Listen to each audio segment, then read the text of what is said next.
listener production. A warning. This episode contains descriptions of violent crime and suicidal ideation. Please listen with care. They call themselves outlaw motorcycle gangs for a particular reason, because they are outlaws. They have the outlawed appearance of, just good blokes, just knockabout blokes who, ride motorbikes and hang out together, where in fact they are one of the best organised criminal gangs on the planet. Australia's outlaw motorcycle gangs have long cast a shadow over the country's criminal landscape, marked by violent turf wars, drug trafficking and a fiercely guarded code of loyalty. The prospects are those who will carry guns for the club members. They will run, a shipment of drugs from one side of the city to another. And often they're deliberately set up so that they will attract police attention. If they're arrested, then they'll be judged on how well they shut up. Just shut their mouths, they say nothing. That proves their word. Former Detective Keith Banks spent 3 years leading the outlaw motorcycle gang intelligence section with Queensland Police, pursuing some of the most notorious networks, including the Hells Angels, Rebels and Black Ulands. There's an old saying that you don't catch crooks in bingo halls, you meet them in pubs. We spent a fair bit of time drinking, getting to know people, to just get snippets. Intelligence analysis is just getting snippets of information and then trying to fit them together. It's like a giant jigsaw puzzle. In today's episode, get an insight into what it's like to come face to face with these gangs, the intelligence work behind the scenes, and the challenges of dealing with some of Australia's most dangerous criminal organisations. Spoke to the president, I said, look, this is who I am, this is what I do. I understand what you guys are doing. However, the cops have got a job to do. And I said, I don't want to see it all go badly here, because it's got the potential to. And he said, you're the first effing cop that I'm talking to that's got some sense. And I said, well, I appreciate that, mate. Keith also takes us through what it was like to work in the era of corrupt policeman Tony Murphy and a group known as the Rat Pack, a crew whose names later became synonymous with corruption within Queensland Police. And I remember a senior constable I was working with telling me about Murphy. It was bizarre because it was 1 o'clock in the morning or around there. And suddenly he lowered his voice as if we'd be overheard from someone about this guy Murphy, who was just feared. He was rumoured to have killed some people that was off the books. He was rumoured to have done all various things. He was just terrifying. I'm former police officer Brent Sanders, and for the past 25 years, I've dedicated myself to sharing what I've learnt on the force to the Australian public so they can better protect themselves from falling victim to crime. So with the help of some of the most respected current and former detectives and high-ranking law enforcement agents, we're going to pull back the curtain on what life is like on the force and what they've learned about how crime and criminals really work. These are real stories from real detectives. Keith, during your time policing Queensland over 2 decades, at one point you led the bikie gang intelligence section. For 3 years, you worked closely with members of notorious outlaw motorcycle gangs such as the Rebels, the Black Ulands and Hells Angels, amongst others. Can I take you back to that time, Keith, and discuss what that was like in your involvement in those organisations? Yeah, that was in the days of the Bureau of Criminal Intelligence, and each police force had its own BCI around Australia. And all intelligence was centralised in Canberra with the Australian BCI. So within the BCI office, there were a number of desks. There were Italian organised crime, pedophilia, drug deals, drug dealing in certain sectors, etc., painters and dockers. And the other desk was called wing clipping, so the bikie desk. Wing clipping, the term originated from, I think the Hells Angels still do have, or their famous logo is a flame in the back of the skull, and bikies adorn their vests with wings of various things. So obviously some wit came up with the idea that, we clip their wings. So when I moved from the tactical team into the BCI, did my surveillance course, and I sort of learnt my trade in the surveillance area because we ran surveillance teams as well. And then I think within maybe a couple of months, the boss spoke to me and asked me if I was interested in taking over the wing clipping desk. And I'd actually had involvement with bikie gangs, particularly the Black Ewans at that stage were the biggest criminal outlaw motorcycle gang in Queensland. And I'd had experience with them in the task force before the tactical world as a detective, etc. Because we arrested a number of bikies for various criminal activities. So I was intrigued, and particularly given, I think about 2 or 3 years before that, my tactical team had been involved in a raid on the Finch motorcycle gang in Coomera on the Gold Coast. And the threat was quite substantial. And we then we engaged the use of 9 Squadron, the RAAF, Iroquois helicopters. So we flew in, again, boys' own stuff, flew in at dawn, didn't have the Flight of the Valkyries playing, but, flew in at dawn in 5 choppers and hit the clubhouse and the surrounds. And, these guys came out, they weren't armed or they didn't bring any weapons with them. Good thing for them. And so we landed, took control and flew out again. I'd arrested bikies variously. I'd had experiences with them. I knew some of them. When I say personally, I knew some of them from an occupational perspective. And I was intrigued by the entire culture of outlaw motorcycle gangs. So I said yes, resounding yes. And I started looking at all the intelligence files we had, and gathering intel in those days was not a technology-based role. It was more about assessing what was going on, speaking to police on the ground, speaking to detectives who'd arrested either members of gangs or prospects of gangs or associates of gangs, and getting as much connection between people as you could. So there's a whole science behind intelligence analysis. You gather facts, you gather reports, you draw an inference based on what you see. So a trained intelligence analyst will be able to look at various factors and draw together a conclusion, or what we call an inference. So you draw an inference, and then that becomes a premise later, and then that can be the cornerstone of a criminal investigation or arrest teams. In essence, it's a bit of a best guess thing as well, because you may have information that someone's acting in a certain way. And as a good example, there was a civilian employee at police headquarters who was working in the information bureau. I won't identify their gender, I'll call them they. That person had been put in to that public service by a patched member of the Black Ewans. So they had worked their way through as a public servant into the information section, which was where all classified police documentation was kept. We started working on that. We had some information that may be the case, and then we went through the records of everybody in that section, their length of tenure, their associates, their behaviours. So it sounds a little bit Big Brotherish, but it was a defined method of investigation to gather enough intelligence to create an inference on the premise that this person was involved. And they were. They had been placed there deliberately, what we call, and you'd be familiar with the term, clean skin. So a clean skin is someone with no criminal record at all. This person had been put in there for that specific purpose. It then became apparent to us a couple of years down the track of it that bikie gangs were also recruiting clean skin young men particularly and having them apply for the police force, putting their own molds in to the police force with the objective of having them reach certain ranks where they could be very, very helpful to a criminal organisation. So I used to laugh at people who would tell me that, not all bikies are bad. They donate toys once a year to the children's hospital, and, they're just misunderstood guys who like to ride around on motorbikes. And it's far from it. The entire culture of OMGs is that you start hanging around literally people who are patched members. And patched members are those who have the top rocker, let's say, make it easy, the Hells Angels, and the bottom rocker is the chapter they're located in, and let's say Sydney or, Mount Druitt or something. And in the middle is the club logo, and the Hells Angels have the flaming skull. Now, in order to become patched, you need to prove your loyalty and your trustworthiness to the club.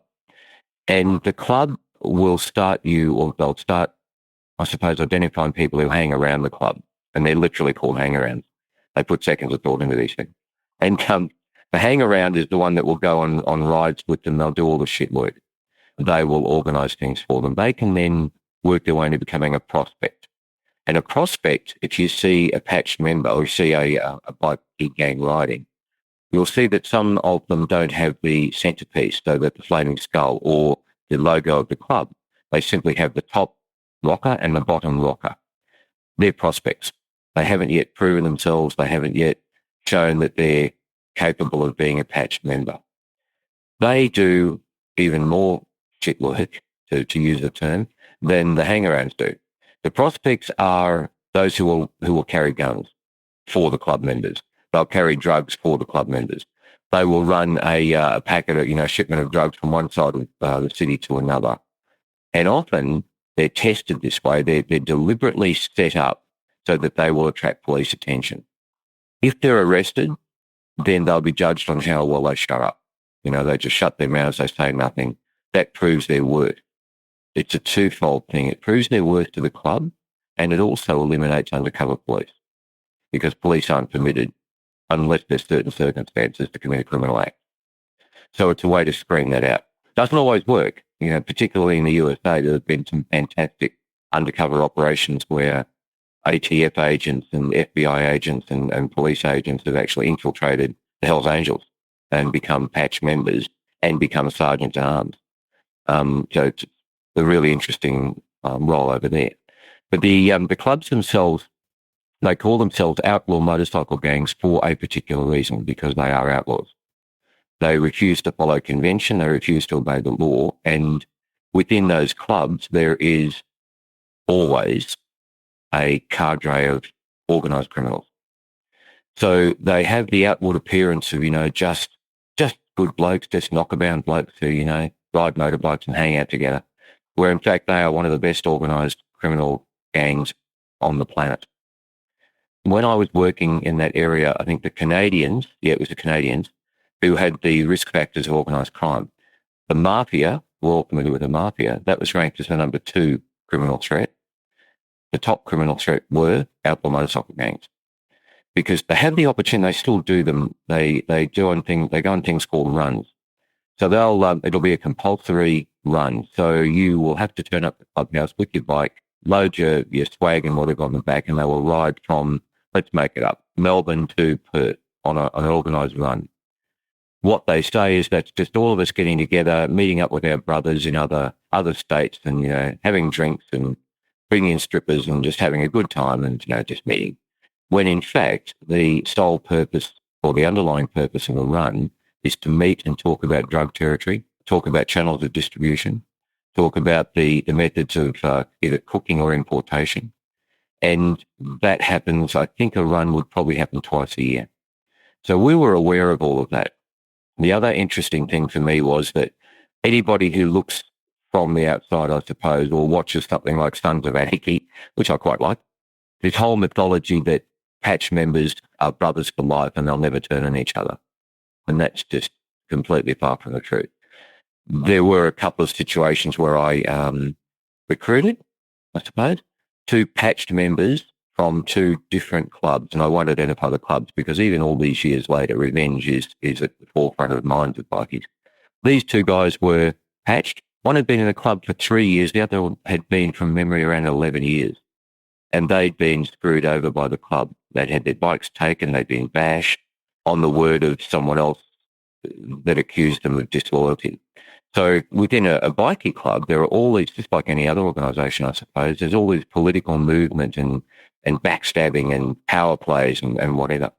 So they'd been treated pretty badly and they rolled over. And I debriefed them over a course of weeks, and I gained incredibly valuable intelligence about what the alliances were between clubs, who was the mover, who was the shaker, who was actually calling the plays, and criminal activities that they were up to.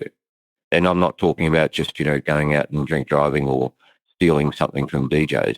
These were organised drug runs, and they made a fortune. One of the things that they would do quite effectively in those days was each club would run a rock concert. So the Hells Angels ran the famous rock concert at Broadford in Victoria every year. They would declare a certain amount of tickets had been sold and probably overstate that by 25,000 tickets, I guess, and then launder cash through that. It's a beautiful way to launder drug money, because long before mobile phones and QR codes and, internet banking existed, it was all about cash. So the way to launder it was to hold a rock concert. And the rock concerts were attended by all these people who thought bikies were just good blokes, and it was a ton of fun, and they put on a great show, and they had some pretty good acts. But it was just more a way to launder money. So I've been working there for maybe 2 years, I suppose. Oh, the other thing, sorry, just to backtrack, if you see a bikie vest, or colours they're called, and there's a little patch that's a 1%, literally 1 with a percentage symbol, that denotes the wearer is an outlaw. That denotes the wearer is actually probably an organised criminal. And that came from a Senate inquiry after World War II. I think it was the early 50s in California. A small town called San Bernardino, I think it was taken over by bikers and basically raped and pillaged, and, people were bashed and women were assaulted, all that sort of stuff. And there was a Senate inquiry into the activity, and the head of the then American Motorcycle Riders Association gave evidence and said 99% of people who ride motorbikes are law-abiding. So, of course, then the outlaws jumped on that, well, we're the 1% that aren't. So they openly declare their criminality, which, again, just amazes me. So all of that just continued to engender this real fascination, is probably a good descriptor of how I felt about it. I was fascinated by the fact that they are organised criminals and they're so overt about it. And I think because they, for a long time, hadn't been touched, a lot of police didn't regard them as a threat. A lot of police fell into they're just a bunch of blokes who ride bikes. They're harmless. Until we started to, when I say we, as in Australian BCI, started to gather some pretty serious intel about them and started to then really generate some criminal investigations that sent a lot of these guys to jail. I'll give you an example in Melbourne. This would have been in the early 80s, I think. The Hells Angels, one or two of them went to the States, and I think they spent time with the Banditos from memory, and came back with a recipe to cook up methamphetamine. Very, very new in those days, and they made millions of dollars out of it. And they were then targeted by Victoria Police. A couple were arrested. The main cook was arrested, etc. And then the response to that was a hitman was flown in from the USA, the Hells Angels hitman, to murder the detective inspector in charge of the whole intelligence area. Thankfully, the police were alerted to this. And in the good old days of policing, you could take some action that you probably couldn't get away with now. They met this bloke at the airport and had a very assertive conversation with him in an interview room and put him on a plane and sent him home again. There wasn't any physical violence, but it was enough of a conversation that the hitman went, okay, I'm done. I get the picture. I'm not going to do any of this.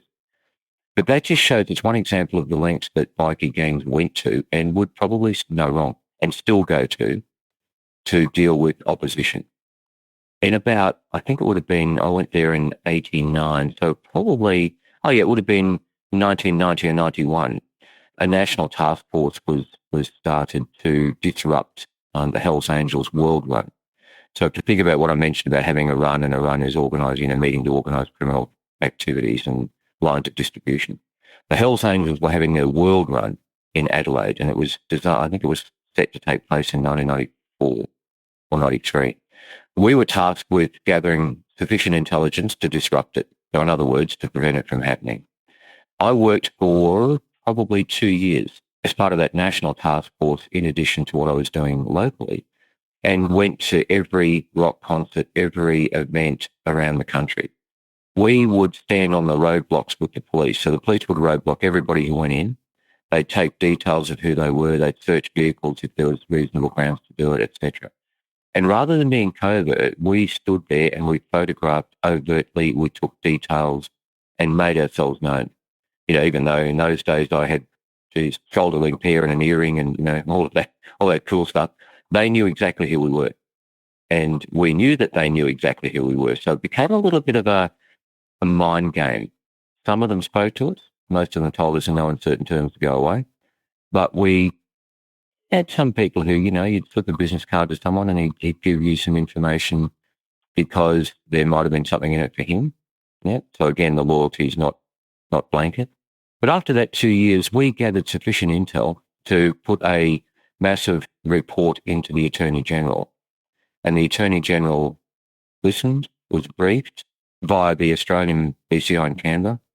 One of the representatives was with us for this 2 years as well. And in essence, the Attorney General made a decision to refuse the visas of all of those Hells Angels who applied to come to Australia for that run. That was the disruptor. They simply couldn't get here. So that whole world run didn't eventuate.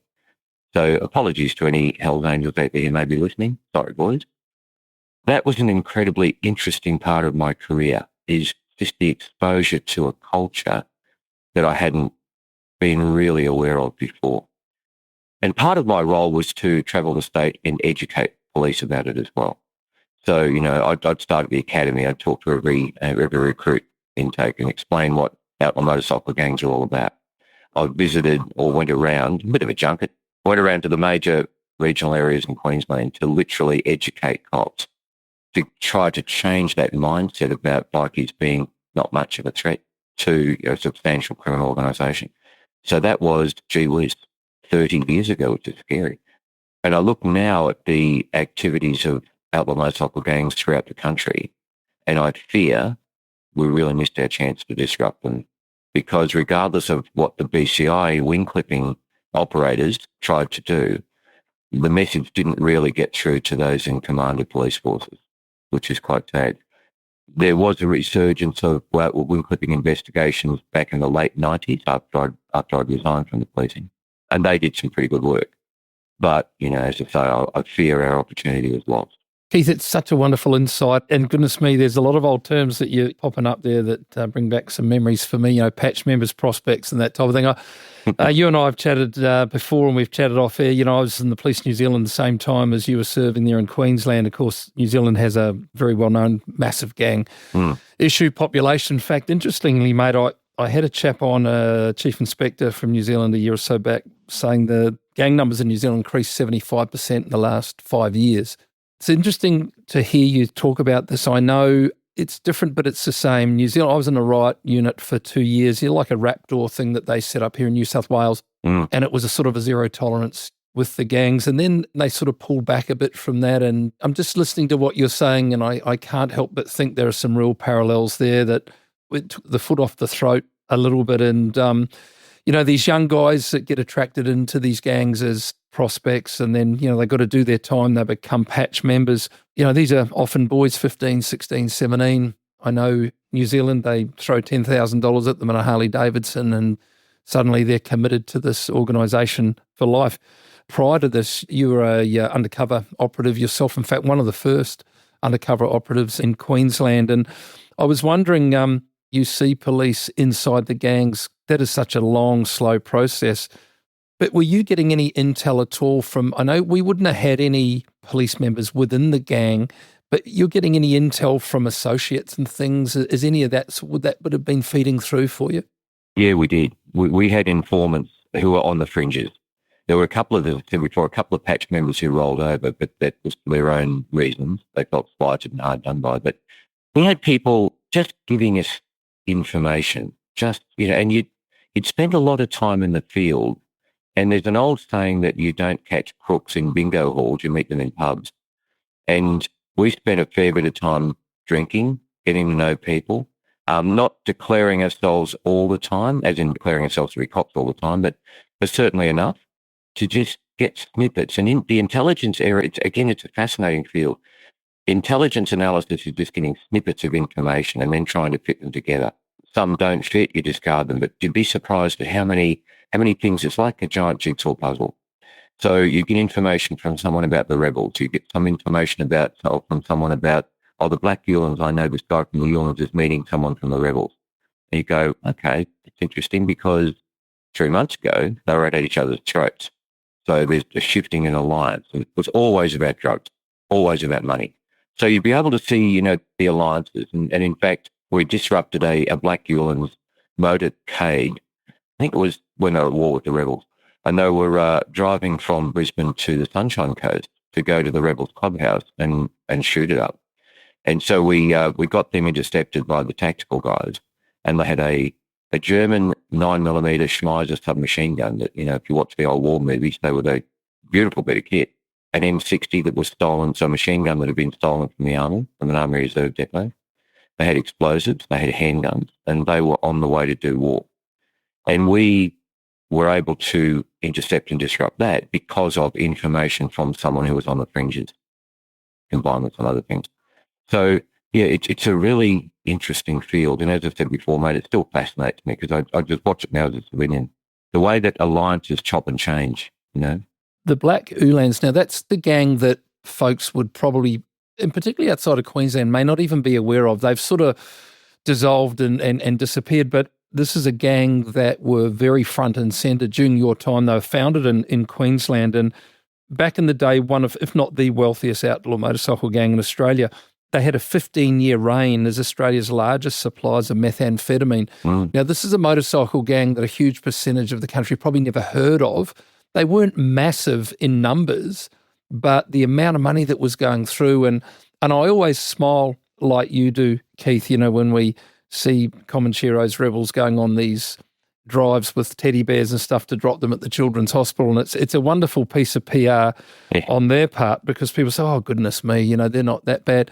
There would be very, very few Class A and B drugs on the street of any major city in Australia today that doesn't have the fingerprints of motorcycle gangs all over it. For sure. And you look at what's happening now with tobacconists being firebombed, etc. That's got bikie fingerprints all over it. And, you know, tattoo parlours being shot up, people being bashed, people being shot in car parks of gyms. Yeah, it's all bikie activity.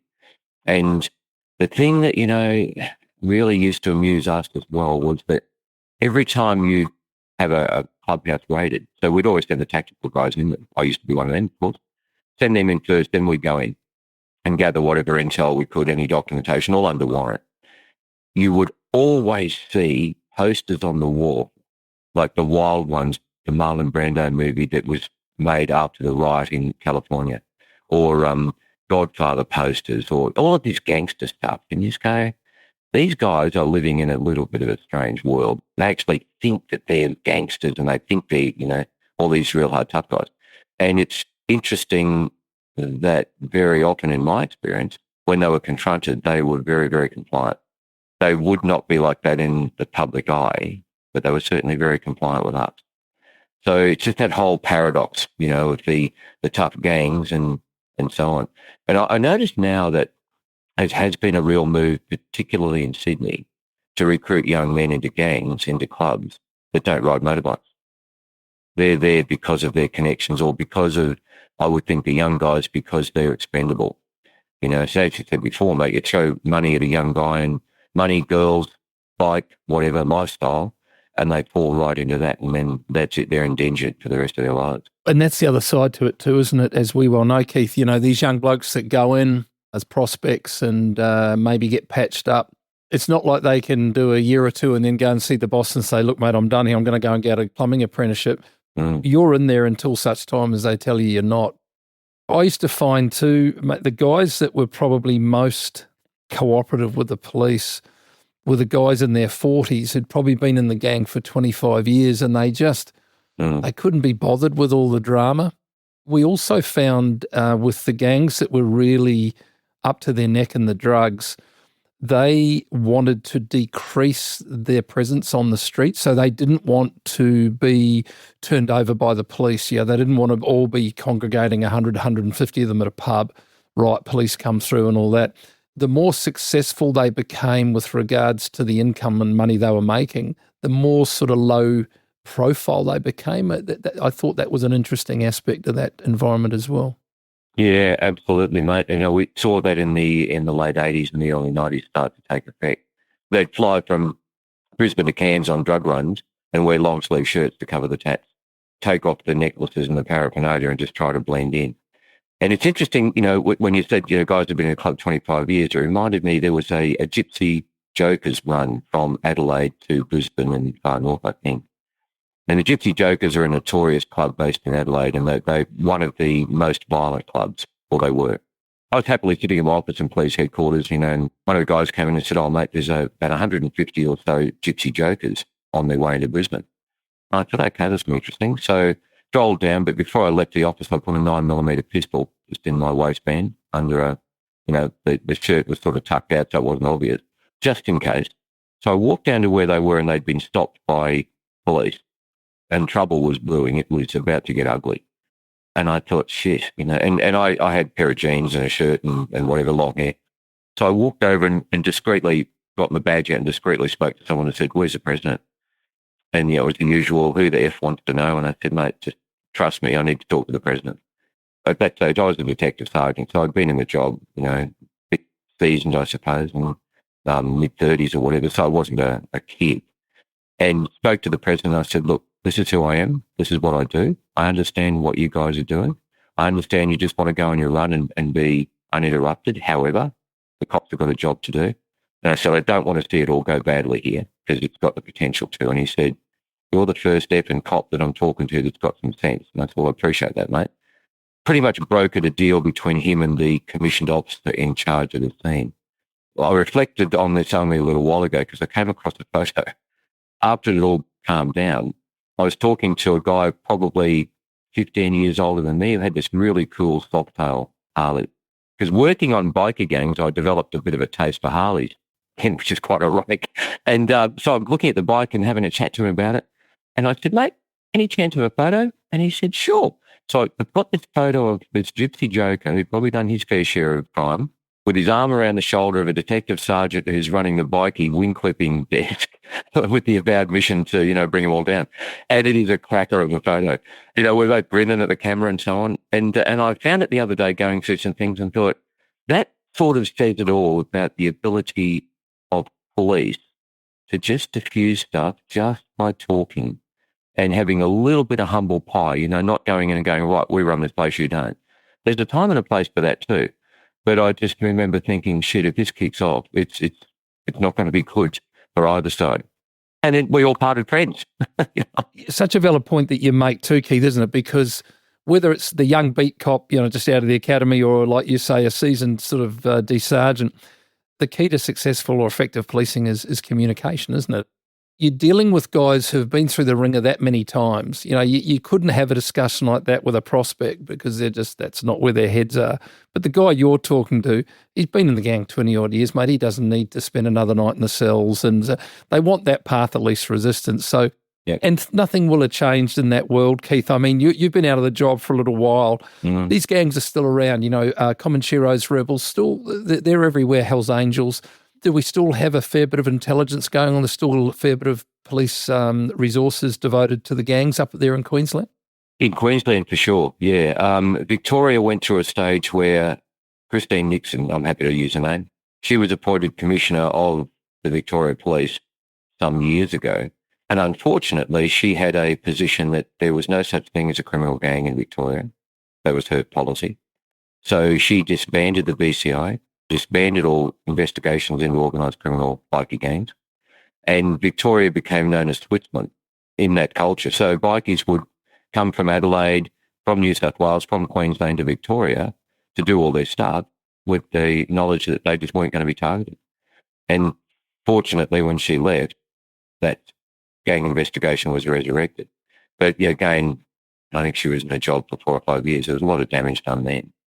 But in Queensland, on the other hand, had written legislation. So legislation was written by a friend of mine, actually, who I used to work with in the BCI, who was in that particular part of the police force. He wrote legislation to do something about the bikies, and it was passed by Parliament. It was after a riot on the Gold Coast, I believe, where warring gangs were bashing each other in a restaurant in front of normal, nice people. So the government of the day said, we've had enough. So the legislation was groundbreaking. It banned the wearing of colours, banned the wearing of patches, all of that stuff, banned bikie club members from associating with each other in groups of more than 3. It banned them going to clubhouses, and it basically broke the back of those outlaw motorcycle gangs in Queensland for quite some time because they just weren't allowed to associate with each other, and there were mandatory jail sentences from memory. And this particular guy was at home, and he rang me and he said, hey, guess what I've been up to? And he was giving me a rundown on the legislation he was writing, and I thought, wow. And he said, I have to tell you, mate, I thought about you as I was putting some of this together as well. So, I just thought it was brilliant. You take away those outward symbols of power, which is what they are, take away the ability for them to associate, you take away the ability for them to go to a clubhouse, which is their sanctuary. That does a lot to break the back of a gang. So a lot of them left Queensland. A lot of them actually went to police stations and handed in their colours, which was unheard of, and then left Queensland and moved to New South Wales and Victoria. Keith, look, Queensland Police historical corruption is well documented, numerous royal commissions, countless investigations. You yourself, as a serving officer in Queensland, you crossed paths with a member of the somewhat infamous Queensland Police Rat Pack, Tony Murphy, whose name will bring back all sorts of memories for all the wrong reasons for a lot of folks going back to that time. I'm just interested in hearing your recollection as a serving officer in Queensland at a time where there was some of this sort of stuff that was going on just below the surface. They were interesting days, mate. And it's funny, when you work in an organisation that had corrupt influences, and I always say the vast majority of men and women I worked with were straight good coppers, but there was sufficient people in positions of authority who were corrupt, who ran corrupt rings to have a major impact on what you did on a daily basis. For instance, I was in uniform in mobile patrols, and we were directed not to go near, I think there might have been 3 or 4 brothels in our patrol division. We were directed not to go near them. And because we used to spend some time looking to see what was going on, who was going in, make sure everything was, nothing violent was happening or whatever. Normal police patrolling. And at that stage, brothels were illegal. We knew they were illegal, but we just were told that they were tolerated for various reasons well above our pay grade. So no problem. You just accept what you can and can't do, I guess. But in this particular time, we were told to stay well away from them. And I never knew why until the revelations of our Royal Commission came out. And that was because people were going in there and collecting graft, collecting money. Just like bikie gangs, I had a couple of working girls as informers as well. And, my experience was if you treated them respectfully as human beings and didn't judge or look down on them, they were valuable sources of information. That's just one example. Tony Murphy was a detective superintendent, I think, when I first heard of him. And his name was literally whispered on night work generally when there were no one else around to hear what you were saying. And I remember a senior constable I was working with who probably had 15 years service or so was telling me about Murphy. It was bizarre because it was 1 o'clock in the morning or around there. And suddenly he lowered his voice as if we'd be overheard from someone about this guy Murphy, who was just feared. He was rumoured to have killed some people that was off the books. He was rumoured to have done all various things. And I remember Stan saying to me, if ever you come across Murphy, do not have eye contact with him. Get away from him as quickly as possible because if he remembers you, that's not going to be good. And I didn't understand what he meant again until some time later. And Murphy, if he decided that you weren't beneficial to him or you were some sort of threat to him, your career was over. And I know of young men who were transferred literally overnight from Brisbane to the far out reaches of the state, as punishment or whatever. And ironically, when Ray Whitrod was appointed commissioner before Terry Lewis, and Terry Lewis was one of the other Rat Pack, I was a cadet in the academy, and Whitrod was appointed from South Australia as a reformer commissioner. He was well aware of what was happening, and he was there to turn the place around and get rid of the stench of corruption. So he transferred Murphy from Brisbane to Longreach, out in the outback of Queensland. He transferred Lewis to Charleville in the outback of Queensland. And they both then mounted a campaign against him and campaigned misinformation to the then Premier, Joe Bjelke-Petersen. And Joe Bjelke-Petersen promoted Terry Lewis from inspector to assistant commissioner, so he jumped about 3 ranks. And that, for Whitrod, was the end of it. That was the final straw. He just said, that's it, I can't change this place, and left. And Lewis was then promoted to commissioner quite quickly after that. Murphy was brought back from the outback into the folds of Brisbane and headed the Metro Criminal Investigation Branch. So he was in charge of all of it. And it was then just this environment of, I wouldn't say despair, but certainly, wow, what the hell is going to happen to this police force now? But having said that, we tended to find other people that shared our values and weren't corrupt cops, and you just did the best you can to work with people you could trust.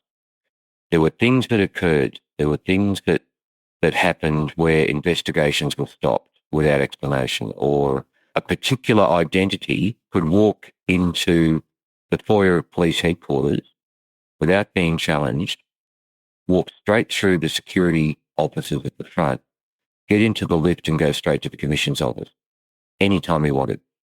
And that particular identity was reputed to have imported substantial amounts of drugs. So, you'd look at that and go, wow, oh, well, I guess there's nothing I can do about it, so I'll just try to work around it or try to ignore it. And, there was a bit of a culture with some police to execute search warrants on drug dealers' houses and steal their money, arrest armed robbers and steal their money, all of that stuff. It was quite bizarre to me and still is, because it was joked about. You're having a beer in the police pub and overhear a conversation about how a couple of guys have ripped off a drug dealer for $100,000 and it was a big joke. And that's when you learn as a young cop just to shut your mouth, pretend that you haven't heard anything and move on and get back to work. I came across something after I'd finished undercover and I went to this criminal investigation world, and I was brought into the break and enter squad, which is one of the elite squads, I suppose, that was operating then, and it was quite an honour to be asked to come and work there. Must have liked something I did. And I came across something that it was a parcel of drugs that I'd executed a search warrant, found these massive amounts of drugs with an exhibit tag inside it. So the exhibit tag meant they had been seized by a detective who clearly then had put them back on the street. And the genius had forgotten to take the exhibit tag out with his name on it. So I grabbed my sergeant and said, we need to go and have a chat. And I said, look, I'm not comfortable with this at all. In fact, this is really pissing me off. I'm going to do something about it. He said, all right, mate, let's go and have a beer and talk this through. And he said, look, I understand. I don't have a problem with it. I understand this is all corruption, etc., and you want to do something about it. He said, but if you go to internal investigations, as it was then known, and you talk to the wrong boss, because the internal investigations detectives were all commissioned officers or detective inspectors. So you talk to the wrong boss and he's connected with someone, then you're going to find yourself in the shit. He said you might come home and there'll be an ounce of heroin in your house. Someone will be waiting with a search warrant. Or you might open your garage, there'll be a heap of stolen TVs in there. They'll be waiting with a search warrant. So have a good think, mate, about what you want to do.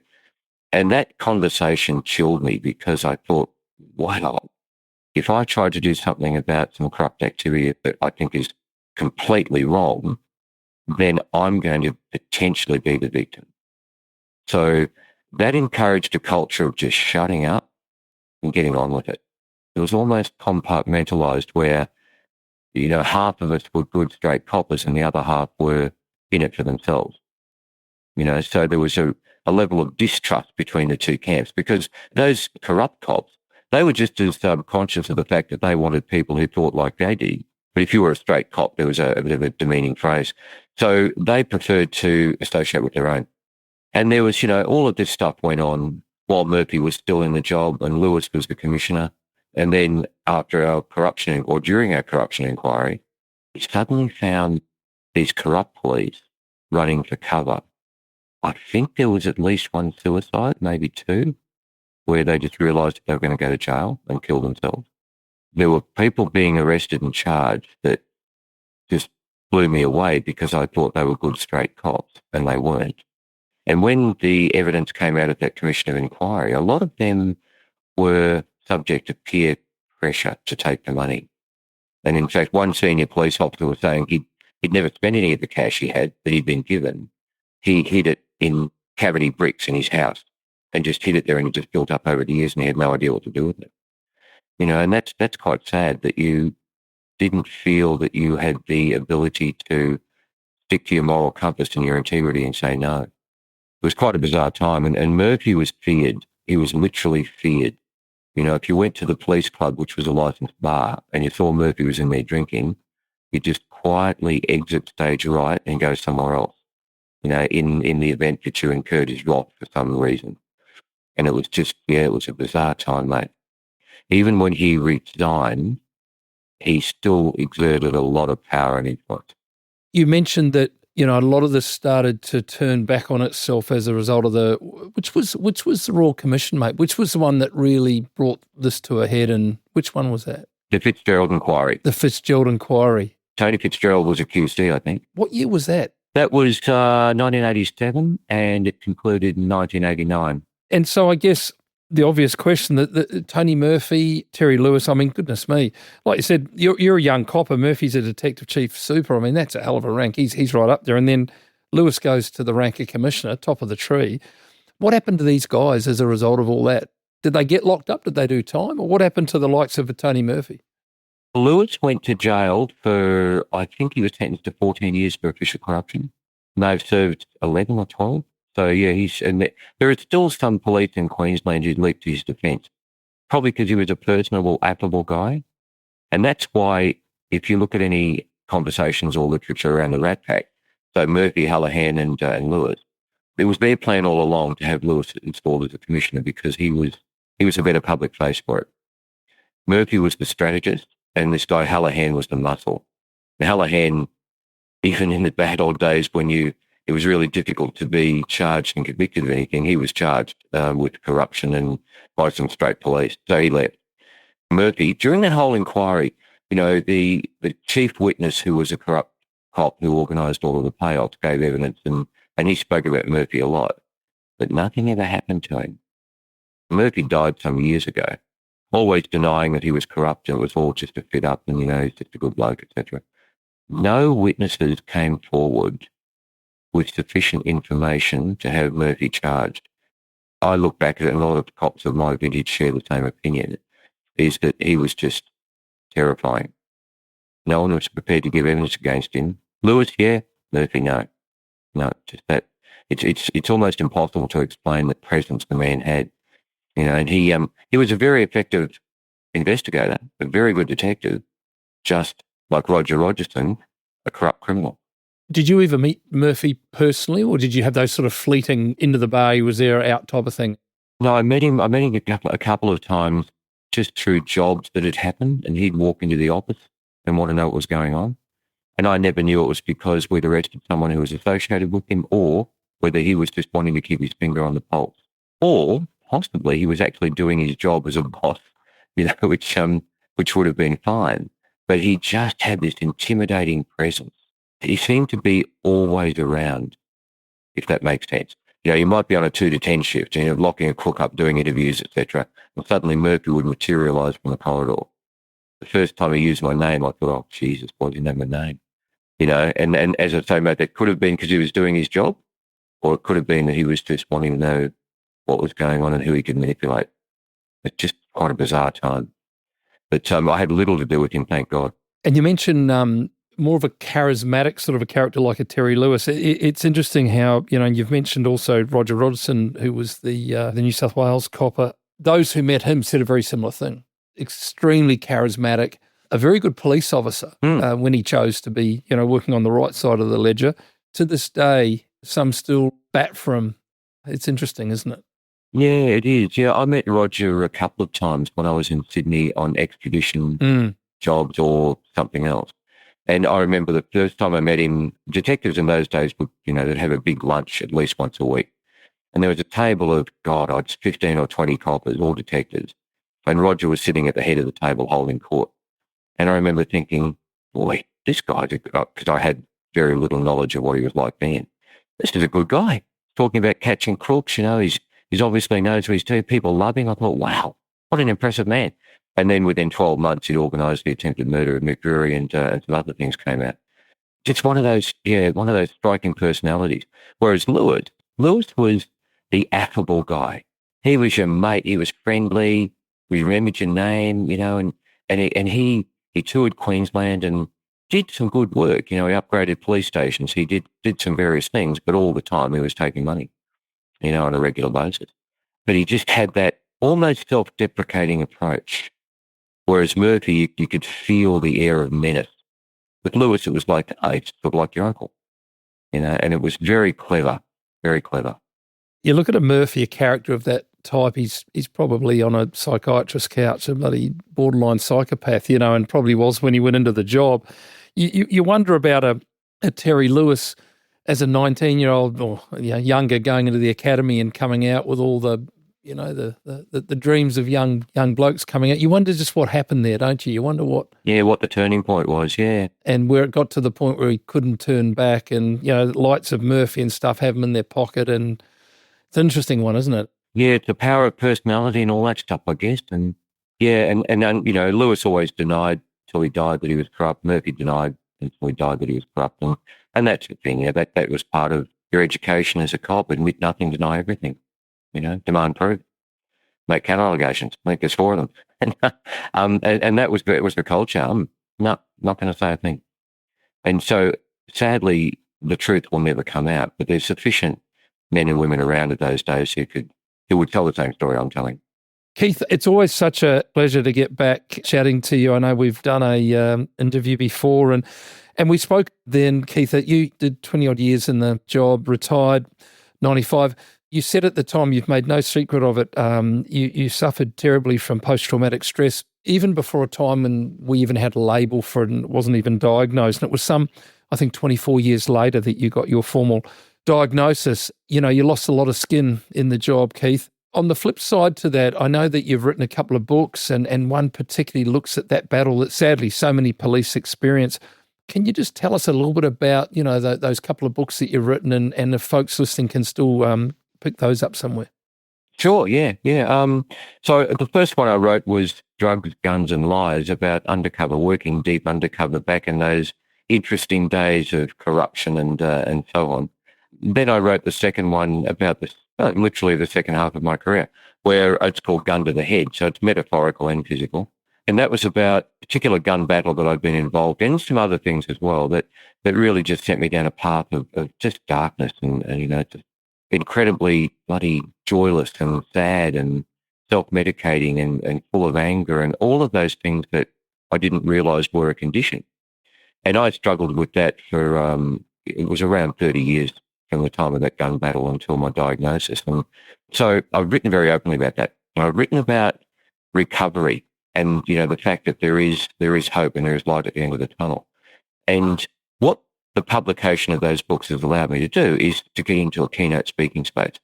I don't market myself, but it's organic growth, I guess. And I talk to organisations, some emergency services, but a lot of corporations about what it is to have strong mental health, what works for me, the journey I've been through. And again, I'm quite open about it. There was a stage where I sat at home and put a gun in my mouth and thought about killing myself, and it was just the pain was just so intense. And so I talk about all of that. What I love is the reaction of people. I'm then contacted by scores of people after these things to say thanks for being so open about it. You've helped me understand some things. Or my partner heard you speak today and he came home and wow, he's a different guy because now he wants help. He wants to get help. He admits he's got a problem. So I think all of that's really valuable. It's become my passion in my later life, I guess. And if I can help someone understand way earlier than I did what is happening, why it's happening, and how you can recover from it, then that's great. That's what I want the rest of my life to be. So the books themselves are still available on Amazon. I check it every now and then. So Amazon, Booktopia, and still in some bookstores. I still pinch myself about the fact that they're still out there selling. If a person who's never had anything to do with the police reads my books, at the end of reading those books and they say, wow, I didn't realise there was a lot more in it than writing traffic tickets. I'm going to change my attitude and actually start respecting or applauding or thanking cops for what they do. And again, I've achieved a mission. And also, current cops who read it. I was at a National Police Remembrance Day celebration or commemoration in Canberra for the last 2 days. And a number of young police turned up, and again, it's kind of cool that they know who I am, and they've come up and shaken my hand and said, thanks for what you do, mate. I've got a lot out of it, read your books, love them, etc. So it's a twofold thing. It's for people who've never been in policing, but it's also just as importantly supporting those who are, because I still think it's the best job in the world. Keith, mate, it's always such a great pleasure to catch up. I know we're doing it sort of virtually for you up there in Queensland, me in the Sydney studio, but I could chat to you all day, mate. Thank you again for your service to the good people of Queensland over the 20 years there. But also, you're still a tireless advocate for the work that you do and spreading the word and talking about stuff that was never spoken about when you and I went through the job. And you've got to put sunlight on these things, mate, and you're doing that better than anybody. So, Keith, great to have you, mate. I'd love to do it again down the track. Thanks so much for coming in and really enjoyed our chat as always. Thanks, Brent. I really appreciate it myself. I really enjoyed it myself and appreciate being offered and asked, mate. So thank you. Join us next week for another episode of Crime Insiders Forensics. I'm Brent Sanders, with sound design by Niall Fernandez. This series was recorded and produced on Gadigal land.